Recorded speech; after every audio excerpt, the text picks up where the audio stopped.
Hi, I'm Julieann Hartman, and welcome to The Journey. I'm so excited that you're here joining me today because I designed the show for you, for someone that is searching and looking for healing. Today's guest is Nichole Marbach, and this testimony is going to blow you away.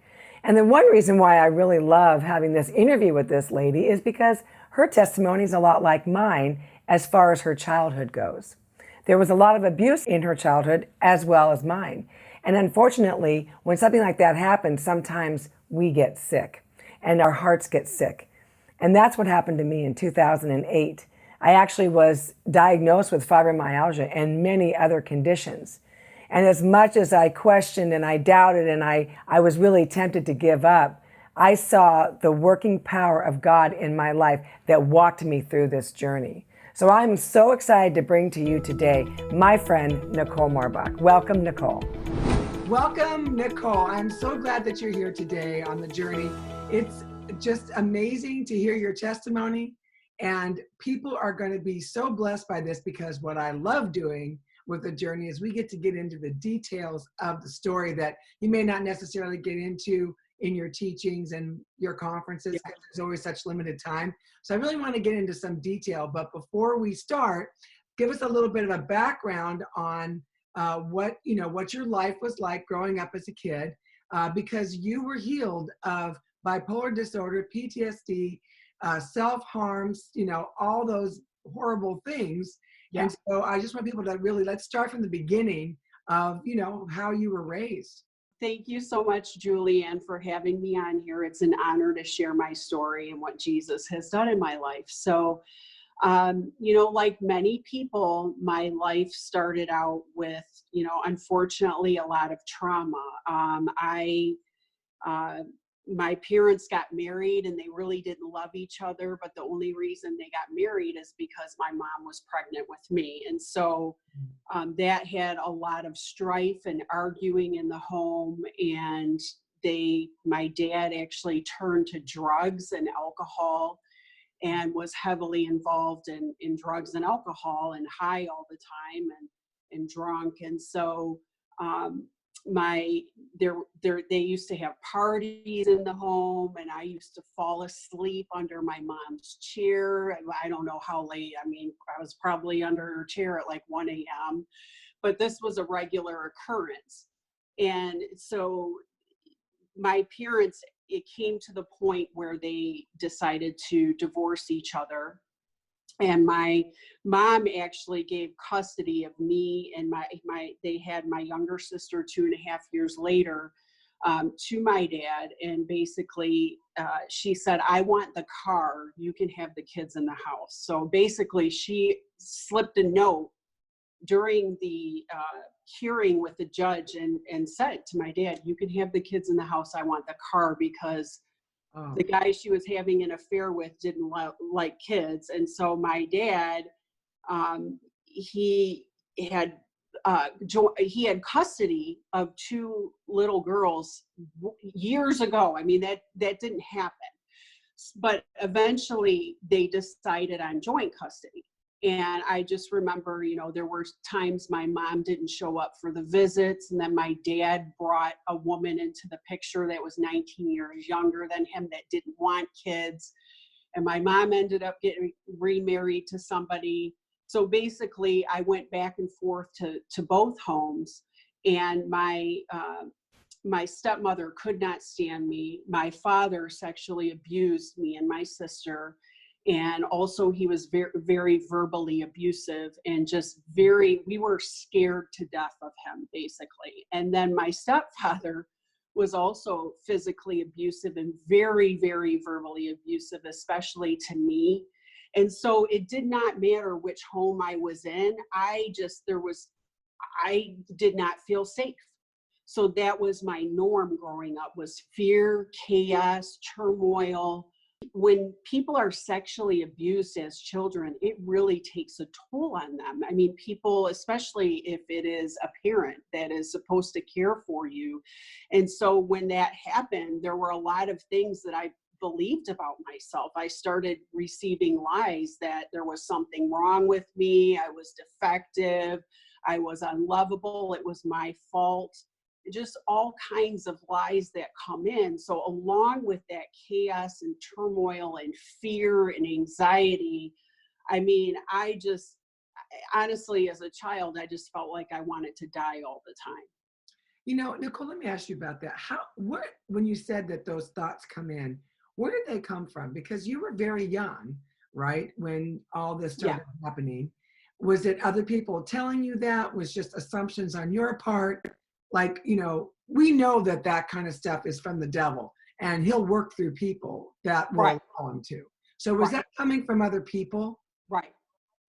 Right. And I can't say that I just know with the way that I acted out. You know, when I was on the playground as a child, I was an angry child. So I acted out in anger because I didn't know what to do. So people would reject me. Nobody wanted to be with me. And I just felt like nobody liked me, you know? So it was both.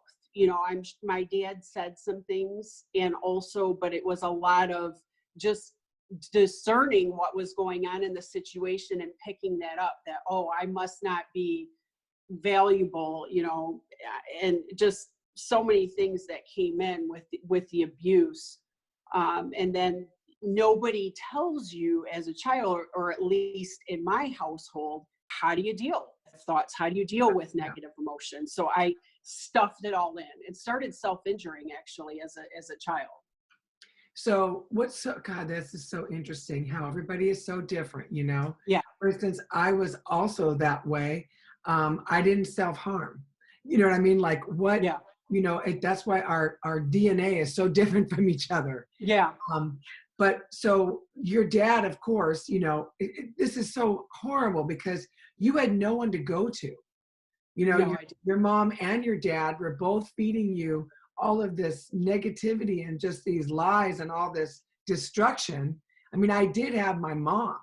And so my mom would balance things out for me. Although she couldn't stop some of the stuff going on, but at least I had someone to look at that was like, this isn't right. So what does a kid do when did you go to a teacher, a friend's mom? Like, did you talk to anybody? I did not share any of this. Even when I started having close girlfriends in high school, and I'm actually still friends with some of them today, they did not know my story until it came out years later. But I will tell you that when I went to school, I bonded with some of the female teachers, and they kind of became like a mother figure to me. But I didn't share anything that was going on at home because I just couldn't. I did not want to get in trouble because I knew that if I did, who knows what would have happened to me. So instead, I just kind of soaked up the love. One of my teenage friends, I think I was about 12, I spent the night at her house, and the mom, I think, could sense that there was some stuff going on with me. And she's the one that actually spoke life to me and said to me, you know, I just want you to know that you are beautiful. And when she told me that, I was like, what? Are you talking to me? And that sparked something in me, like she spoke life into me when I needed it. So God provided in different ways people that spoke life to me when I didn't get it at home, because he's so good. Now, question, was there any evidence of God in your family? Meaning, did you guys still go to church even though there was abuse?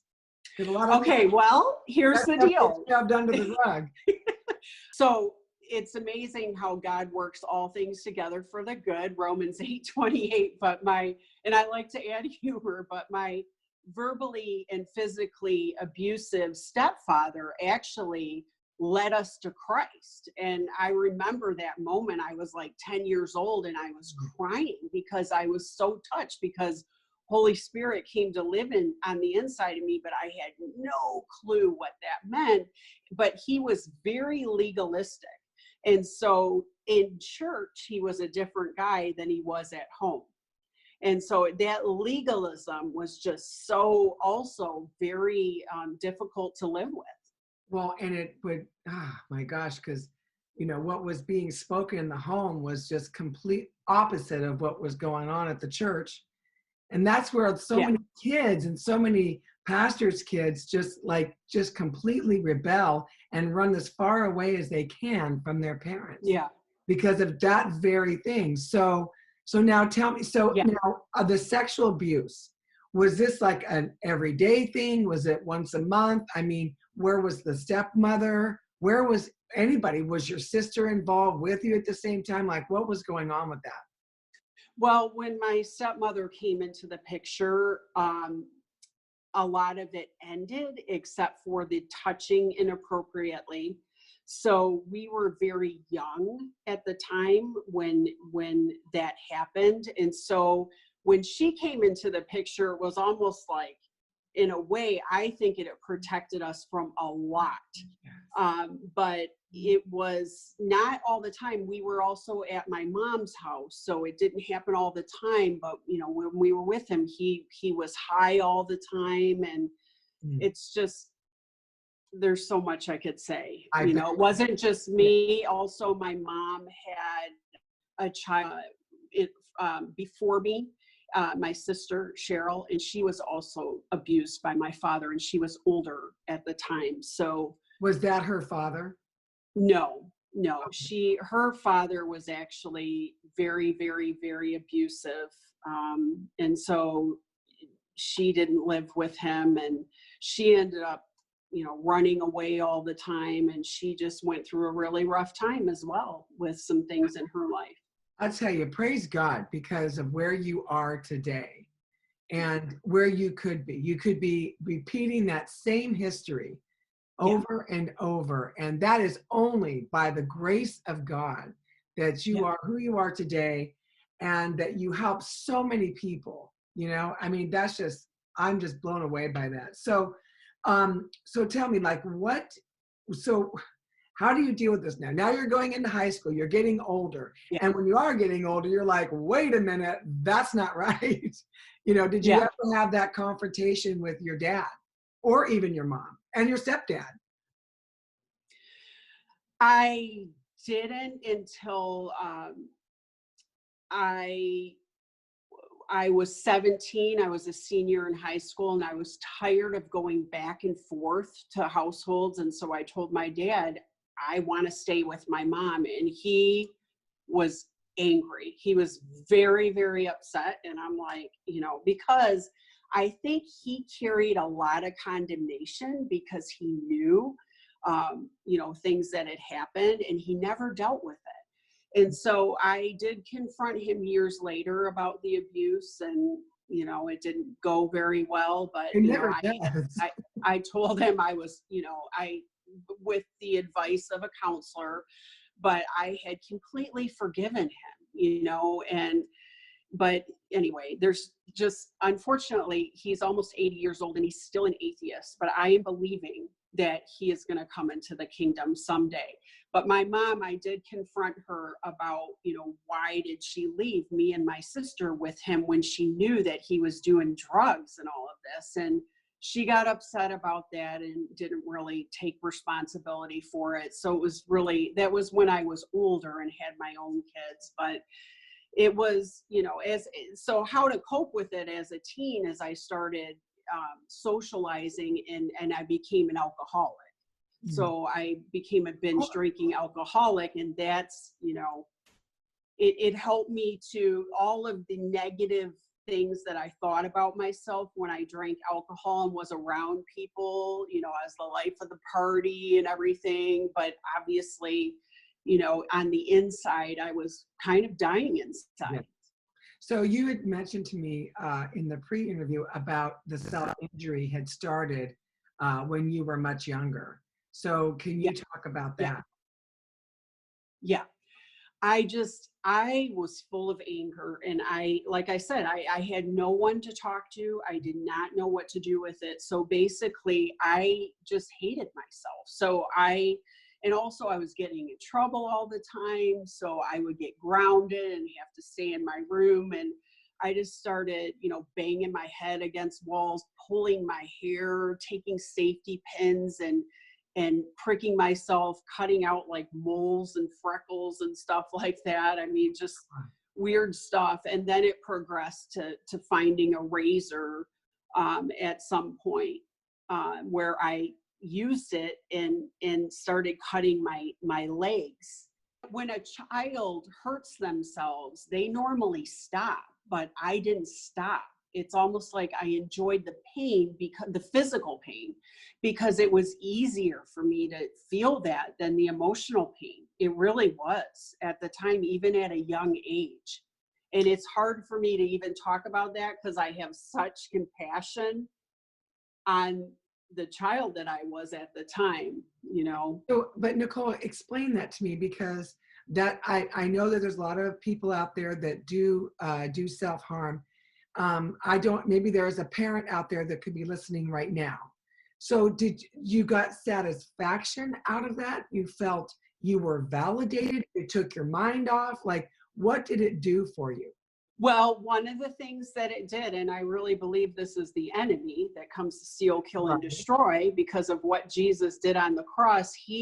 Jesus paid for all sin and everything on the cross. All the anger and judgment and wrath was poured out on him. But I in the punishment that we deserved. So, but I felt like I needed to punish myself because I was a bad person, that I was a defective person. There was something wrong with me. So kind of harming myself was like, okay, I'm going to punish myself because I deserve punishment. Okay, I get it.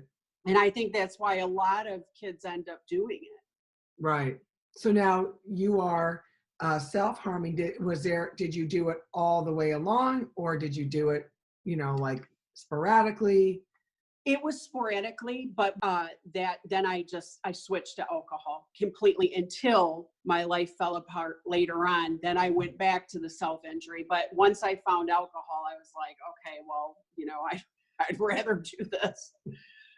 It numbs it more than hurts it, right? Yeah, exactly. But now, that wasn't good either. Did you ever get into drugs?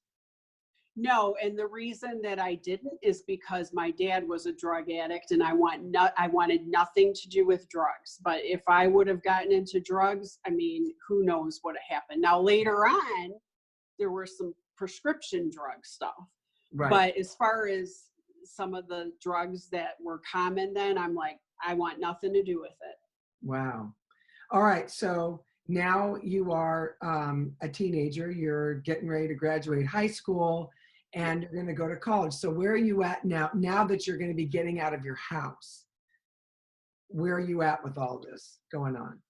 Okay. Well, I will say that, thank you, Jesus. He provided a father figure in my life in high school that was my track coach. I loved him so much, and he made me feel special. But he helped me to get good at sprinting and running, and I, ended up going to college on a scholarship, and I continued to keep in touch with him. And he was just, God used him tremendously in my life. But when I went to college, I was the first one in the family to go. I was so happy to be out of the home. I mean, I was so happy to be out of the home. But at the same time, it was difficult, again, trying to get to know new people and feeling safe. And that took some time. But I think it was a gift to be out of my home an hour and a half away. I have a question about that, because, for instance, when we were kids, we knew what was going on in our home, because my home was very abusive, not my mom, but my dad. And when we would go to other people's homes, it'd be like, there's something different here. But it wasn't different enough for me to go, oh, that's how you're supposed to live. I thought the way we lived was the way it was supposed to be. Did you find that? And then when you actually went on your own, were you like, wow, I actually have control over how peaceful it is in here or not? Oh, yeah. I remember actually, like, as a teenager with my close friends in high school, I didn't even know how to talk to their parents, because I didn't know how to talk to adults, because I didn't really have that communication, that open communication. And it was, I mean, I did see how there was such a difference in the homes. Now, some of them had broken homes too, but I could see that there was a difference in the family and things that happened, especially that the mom that said to me years ago, "You're beautiful." Her home was such a beautiful Christian home, and they were so close. And even when I married my husband down the road, I'm getting a little ahead, but his family was just normal. It was just, I started grieving what I had never had. Right. Oh my gosh, that's so good. It's so true. So, okay, so now you're in college and you meet your husband. Yes. Right. All right. So now, are you drinking? What are you doing? Self-harming? Any of that? So running is really good, and exercise is good for the chemicals in the brain. So I love doing that. But at the same time, I would travel to different track meets and hardly eat anything all day. And then the bus would bring us back to the campus, and I would start drinking and getting drunk and throwing up and having a hangover the next day. That was like the cycle. And my husband, when I met him, I mean, he was a foreign exchange student from France. So I'm thinking, well, France is wine country. He's drinking a lot, you know, but he didn't. And he was surprised when he saw how much I drank, and you know, especially when I'll just be real here. You want the details, right? When he saw me doing a beer bong at a party, he was like, do I really want to be with this girl? You know, cultured Frenchman. But anyway, but he expressed his concerns to me about it. And so I Did you get defensive? A little bit. I'm like, hey, you know, we're in college and you're the one not drinking. You're the one with the problems. But I really loved him. And so I started to calm down with that the best way that I could. And yeah. Okay, so now you get married, right? Did you get married right out of college? A couple of years later, I actually went over to Claude's school in France to be a foreign exchange student. Okay. And I was not 21 at the time. And so I took full advantage of it, because in France, you don't have to be 21 to drink. So my point is that everything revolved around some kind of escape.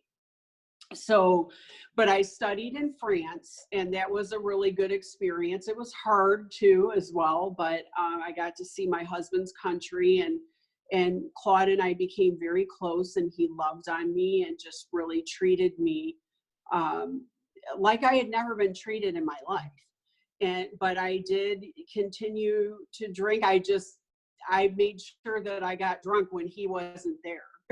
Yeah, did you ever like look in the mirror and say, you're an alcoholic? No, I didn't. I knew I was born again. And actually the thought that came to me is, what am I going to do in heaven if I can't drink? I mean, that's the thought that came to my head. Never crossed my mind during those times, or at least I blocked that thought out at that time. Now, fast forward, unless you want to ask me a question. No. So now let's fast forward. You get married. Okay. And yes. and so everything is good. I mean, as far as pretty much surfacely, you know, is good. And then tell us what happened. Well, yeah. And we had friends that we had dinner parties with, and we had some wine and that, but I was okay. I wasn't getting drunk and all of that at that point, at least not that I remember.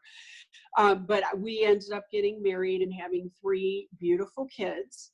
But I will tell you, with each pregnancy, I was always afraid of how much did I drink.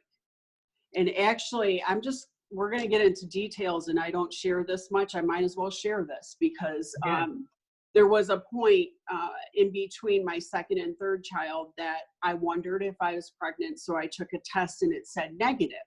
And I knew that we were going over to France, and I was like, oh, this is awesome. I can drink all that I want while I'm over there. Okay. And I did. So people would say, well, Nichole doesn't need water. She's got wine. I was known that way, But I came back from France and took a pregnancy test, and I was pregnant. And I ended up having a miscarriage about 4 weeks later. And I felt so much guilt about it. I felt like it was all my fault. And so as soon as that happened, the way that I dealt with this is I started drinking. I said, at least I can drink again. And I actually had a friend at the time who said to me, if you don't start dealing with this stuff, like your life is going to fall apart. And I just ignored it, and just started drinking again because everything revolved around that. Wow. Okay. So when did things start going dark? I mean, like really? Okay. So I ended up, having 3 children, and a year and a half after, my son was born. Actually, a year after my son was born, I had another miscarriage. And that also, I felt guilt about it. I felt like it was my fault, and that started a spiral. So at that point, I was full of anger, and just, it was starting to come out, and I just didn't know what to do with it. So I started drinking more and more. And by the way, there did come a point with that where I would open up the fridge and I would get an alcoholic beverage out. And I did say to myself, why do I need this? There was that little point at that. And we were going to church at that time and everything. And I was going to Bible studies and that.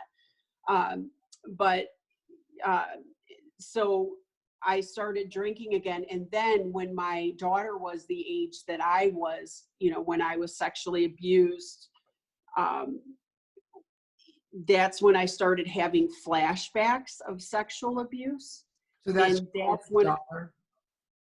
My oldest daughter. Okay. So when you were viewing, now, did you happen to say one day, hey, I'm the same age that, the baby is, or, No, I didn't, but I just figured it out afterwards. I believe, well, I actually could have been abused younger but what I remembered at that age. And I just started having flashbacks. And at that time I was thinking, because I was a mother, I'm thinking, how could my father do that to me?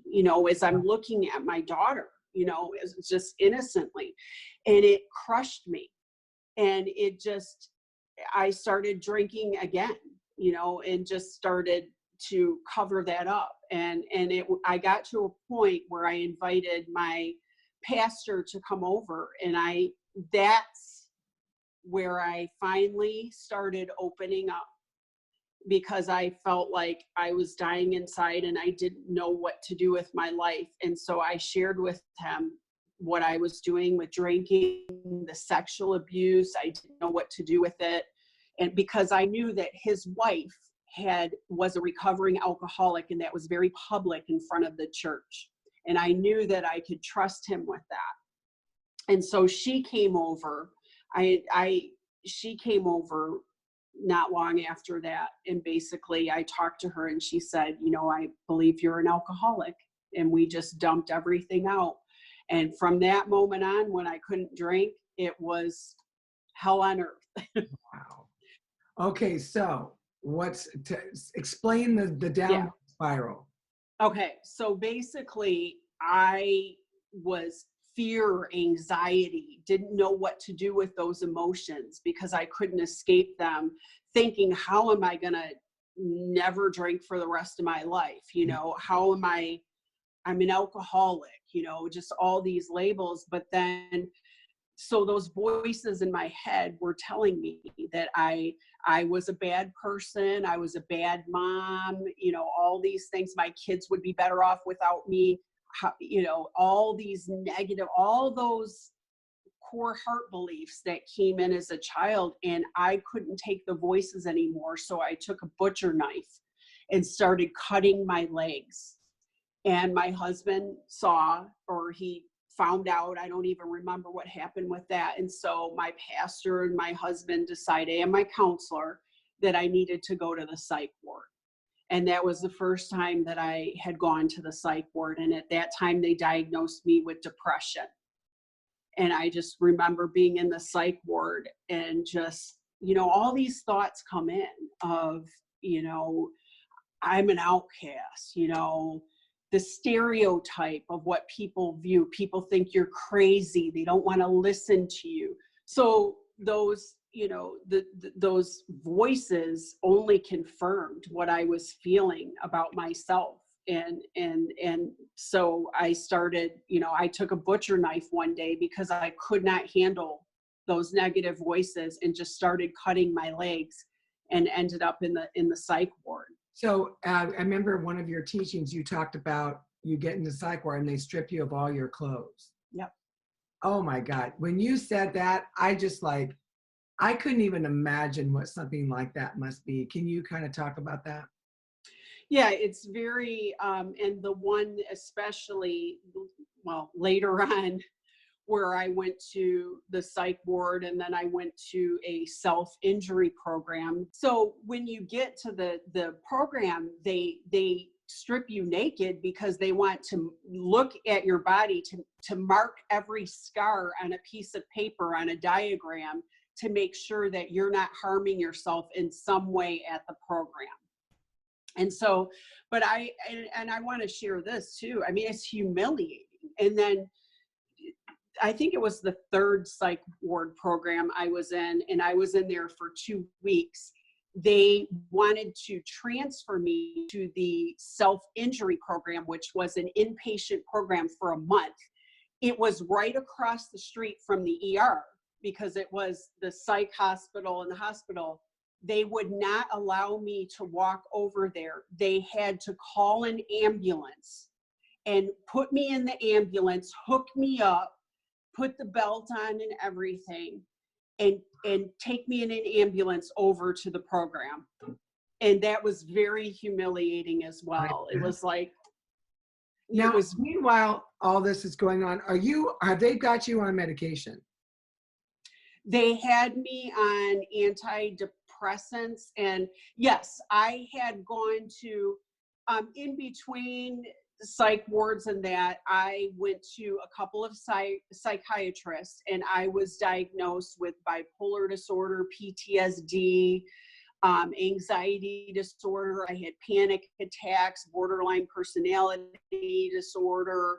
And, I was an alcoholic and a self-injurer, and actually developed a binge eating disorder as well from the medication that I took to sleep. I would eat and eat and eat. I gained, I can't tell you how much weight. I used to be very thin, and I didn't remember in the morning what I was eating. And so none of the meds were constantly being changed. And so it was antidepressants, antipsychotics, mood stabilizers, a couple of different ones, and, sleeping meds, ADD meds, and sometimes anti-anxiety meds when I can convince the psychiatrist to give me them, and then I would abuse them. So I overdosed on them in a psych ward program at one point. So I was a mess. Wow. Gosh. I mean, just this story just this is intense. It really is. Yeah. And I know that you get to speak a lot, at different conferences and stuff, but man, our viewers are going to get the details of this, because we don't always get to hear all the details of other people that might be right in the middle of their journey. And so this is so inspiring, because there is a light, right? That's at the end of your tunnel. And so, okay, so how many years is this that you're going in and out of psych wards? How many years is it? And what is happening at home with your kids and Claude? Okay, it was about 6.5 years. And I'm telling you right now, if it would have lasted another year, I probably would not be here, because it was like constant torment and turmoil. Multiply my childhood by like 500. And so my husband is an amazing father, amazing husband. I am so grateful, because I want to tell people too that before my life completely fell apart, I was like the mother that wanted my kids to have a better life than I did. I mean, I played classical music. I took them to dance class. I did so much with them. I read to them books all the time. I mean, I was involved in their lives. And then when my life fell apart, the guilt that I felt about that. But my husband, has always been an amazing father, and he was a solid presence. And it was devastating for him to watch his wife completely fall apart and not be able to fix me. So the kids, we had to hire people to come in, babysitters and that. And they did not like that. I mean, they were traumatized. And there were times when, and it's so hard, but I want to give people hope, and I want to say that God heals families. But there were multiple times when I was at home after, doing a program and stuff like that. And then all of a sudden I would have an episode, and they would have to take me to the psych ward, and I'd be gone for who knows how long. And my kids, I couldn't say goodbye. It was like they didn't know what to do with it. And it was very hard on them. And I also felt tremendous guilt and shame, because I'm thinking, they should not have to deal with this. And can I tell you one thing that happened? When I was in one of my psych wards, my oldest daughter actually got an infection, a cellulitis that was like in her nose area. And she had to spend about 4 days in the hospital with antibiotics and that. And so my husband took her.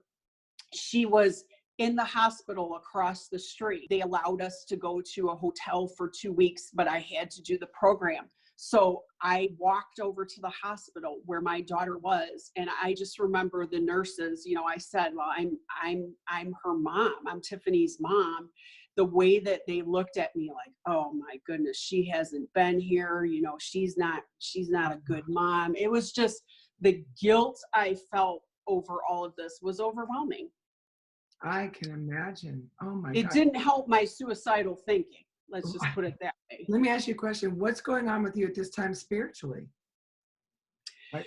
I was actually reading the Bible. I was in the psych ward programs, and that I would, whenever I was allowed to go to my room by myself, I would read the word. I mean, I knew it was my only hope. I would share Jesus with people in the group. And I would hug my Bible in the psych ward, crying myself to sleep, wanting to be with my family, but not knowing how to be well, thinking that I would be sick for the rest of my life. But in a way, I felt like I had no hope. But if I had any hope, it was in the word. But I just didn't know what that would be, because I did not believe that. I thought God picked and chose who he healed. So I certainly didn't qualify. So, but I still continued to pray. And it just, when they would have chapel, I would go to chapel. And I will just say this, there was, it was optional to go to chapel in the psych ward, but there was one time when I went and they played Great Is Thy Faithfulness. And I was crying my eyes out, singing that song, not knowing what to do, in so much pain. And so now when I hear that song, I cry tears of joy because he is faithful no matter what. Yeah. So you really did not know Jesus personally at that time. I did not know the true nature of God. I thought God was mad at me. I thought he was disappointed when I relapsed. And so I deserved what I got. I deserved to punish myself. And so, by the way, I had started self-injuring again during this time, but with razor blades, and I got addicted to I tried to hide it the best I could, especially because of the neighborhood I was in. But one time when I was cutting myself and watching the blood flow, I heard the voice of the Lord say to me, you don't have to do that anymore because my son shed his blood for you. And at that moment, I was like, I thought you were mad at me. Like I was shocked that he was loving me in my mess, but I still didn't understand that I was forgiven and loved and righteous and healed in my spirit. You know, it's so crazy if you think about it. Here you are, this individual who, you know, you think God doesn't really care. Maybe he's even, you know, punishing you too because of all the bad things you've done.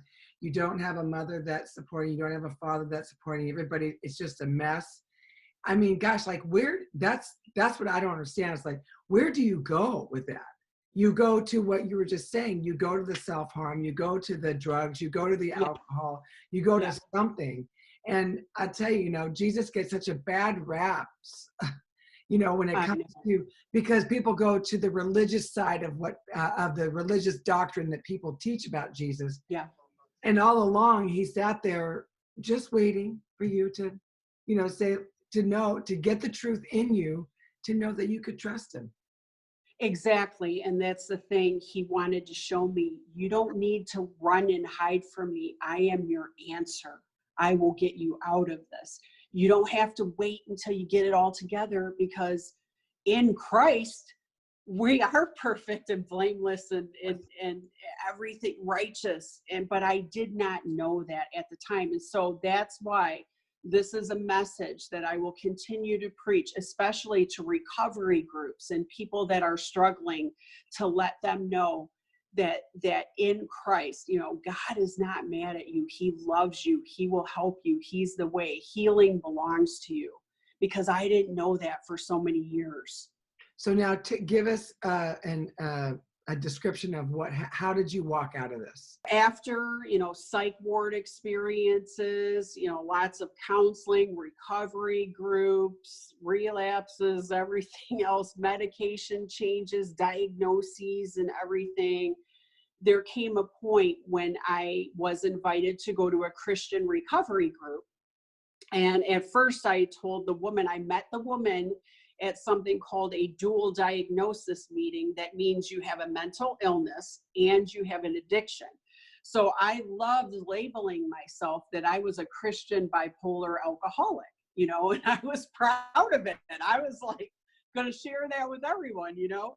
But guess what? God never viewed me as his bipolar Christian alcoholic. You know, I'm a healed and loved child of God. But she invited me to go to a Christian. She was my sponsor at the time. So somebody you're supposed to call and work the steps with. But she invited me to a Christian recovery program. And I finally ended up going. And I met a couple of leaders in there that were really, I could tell they had something that I wanted. And so what happened was I continued to go, but what they have told me is that I would always look down and I would never look people in the eye in the group, and that I didn't really say anything. And so, but there was a time that I just started emailing one of the leaders, and she actually was a psychiatric nurse. So, and I knew that I could trust her. And so, you know, we were corresponding, and I just told her, hey, I was labeled with all of these things, bipolar, you know, PTSD, everything. And you know, they're incurable, right? And I'll never forget, she wrote back, with God, all things are possible, and the enemy is trying to steal, kill, and destroy your life. And it was really, you know, I had a lot of people praying for me as well. I had a lot of people from my church that were loving me even when I pushed them away. So I believe that they were preparing me for this moment as well. I mean, the power of prayer is amazing. And so the Holy Spirit just basically, I knew that was true, because I had tried everything else to be healed. I mean, I was the A+ psych student, A+, you know, I went to all the 90 meetings in 90 days. I did, I don't know how many 4 steps. And I'm like, I'm doing the programs the way the world is telling me to do. And yet I'm not free. So I knew, I'm like, this has to be true. And so it was time I got mentored, and the other woman had shared her testimony with me of how she was healed of actually environmental illness.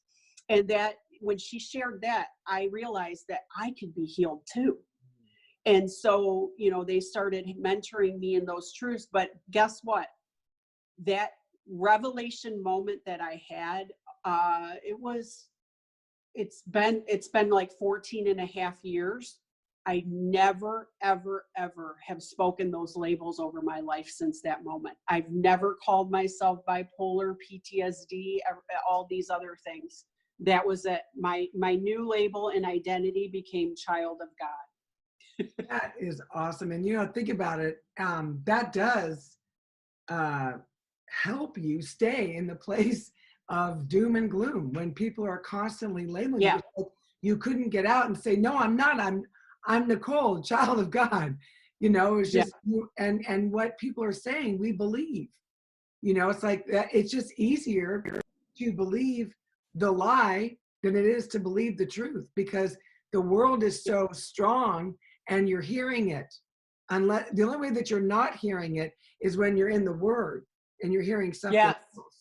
You know, it's like I say this. I always say I gotta walk around like this with the Bible right here in front of my eyes. Yeah.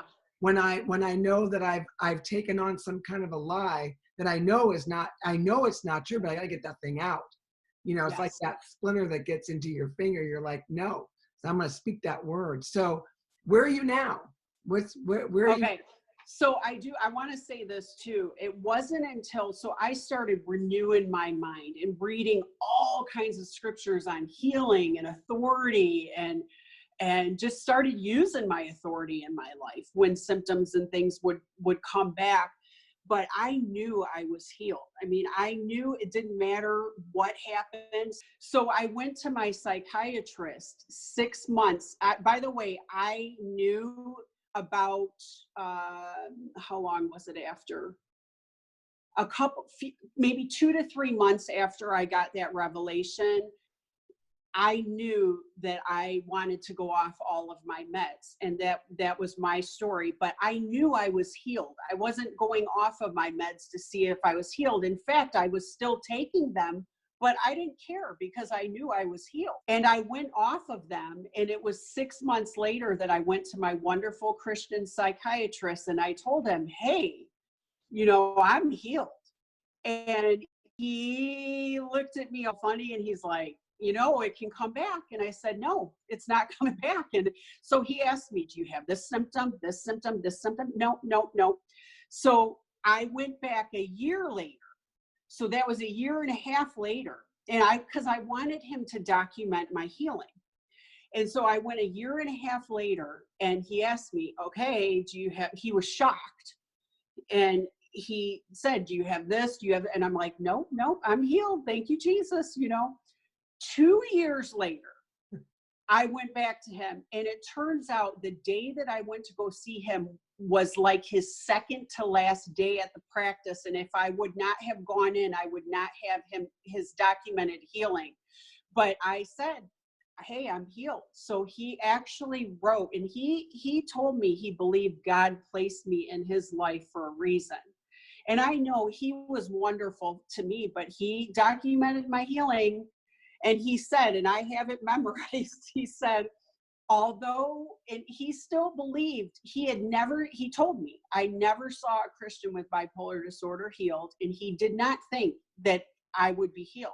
Yeah. And so he said, he wrote, but I was blessed. He wrote, although bipolar disorder is a waxing and waning illness, neither of these seems an adequate explanation for the patient's essentially abrupt and non-symptoms that are well documented. It was something like that. So I have that documented that he wrote.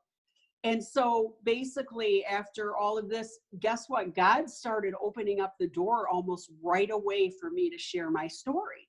So that same group where I got free and I was looking with my head down all the time in the group, they asked me to give my testimony, and I would look, I mean, I could hold my head up high in boldness, because I was so happy to be free. And everyone knew, even people in my church that didn't know me, they're like, what happened to Nichole? She was on the prayer chain every week. We didn't know if she would make it. I mean, really, people had dreams of being at my funeral. And yeah, and they're like, what happened to you? Oh my gosh. This is awesome. Thank you, Nichole. I can't even, this story, your life story is literally going to free millions of people, and they already have. I know that because I know you, and I know that you share your story anywhere you can. But I just want to thank you for sharing it on the journey, because this is where people are on a journey, and we know that they win. We know that they're triumphant. We know that they win. And here is an example of somebody that, you know, in the middle of it thought, there's no way out of this. Yes, that's right. Look what happened. So I am so blessed. Thank you so much for joining us. I mean, this has been amazing. And I'm just excited about what your future is too, because I really believe that right now, just for you, that it's just hit just a little bit of it. And what God's going to do for you is huge. So thank you so much, Nichole. And thank you, Julie. As a friend. I love you too. Thank you, Julieann. Anytime I can brag on Jesus, I'm going to say yes. But I love you, and I just thank you for being on this journey with me. That is so great. I'm just like, I'm blown away, because I didn't really know a lot of your details. And now I do. And they were very grim. And, but Jesus. So I just want to tell people, no one is beyond hope. Hope, healing is for you in Christ. You can continually renew your mind. You can get to that place and of peace and joy, and because of Jesus. That is awesome. Thank you so much, Nichole. And we have to end it here because we've run out of time. All right. Well, thank you so much for joining me. And, we'll see you next time. Bye. Bye. Wow. What a testimony. And what I love the most about this testimony is that she really got down deep into the muck and the mire to really show you how good God is and how much He loves you and what He thinks about you, no matter what you've done. Thank you so much for joining me. And I know that your life is changing as a result of this show and as a result of bringing these people on that just want to see people set free. And remember to subscribe and share. The more you share, the more people we can see be healed. Thank you so much, and we'll see you next time.